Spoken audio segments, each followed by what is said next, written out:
I mean, you really are seeing at the sharp end. This is where stuff arrives and stuff gets exported. Yeah, good morning, Charlie. Morning, everybody. Yeah, you can see behind me one of the container ships which arrived here in the early hours this morning, about the time we got here, actually. And that ship has brought in a load of stuff from the Baltic, so it's everything from furniture, timber, paper, you name it. And then, of course, after that, the ship, once it's empty, will be loaded with a load of other containers with things that we've manufactured around the UK going off to all over the world. And we're talking about global trade today because it is a big issue, as Naga said. There's a big meeting happening in America where they'll be looking at what impact it's had on economies around the world. And I've got some guests here who we can talk to about it.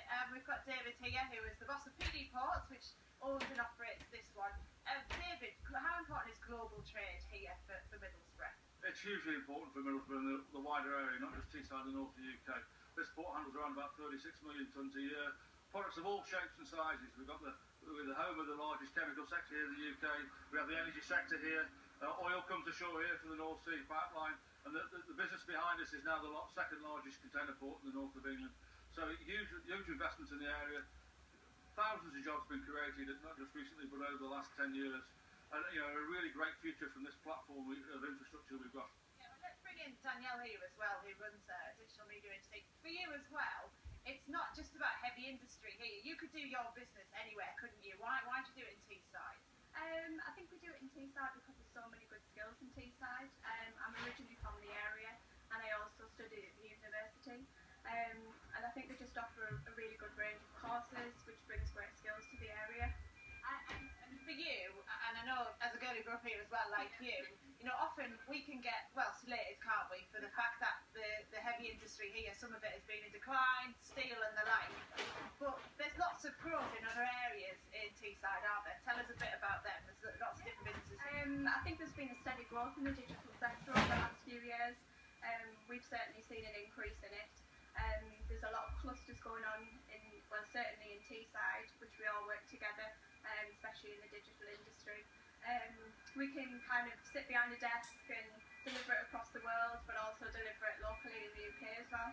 And you are a global thinking businesswoman, aren't you? Yeah, we are. We work across the whole of the globe, as far as Australia, Africa, and we're currently working in the US and trying to break into that market a bit more.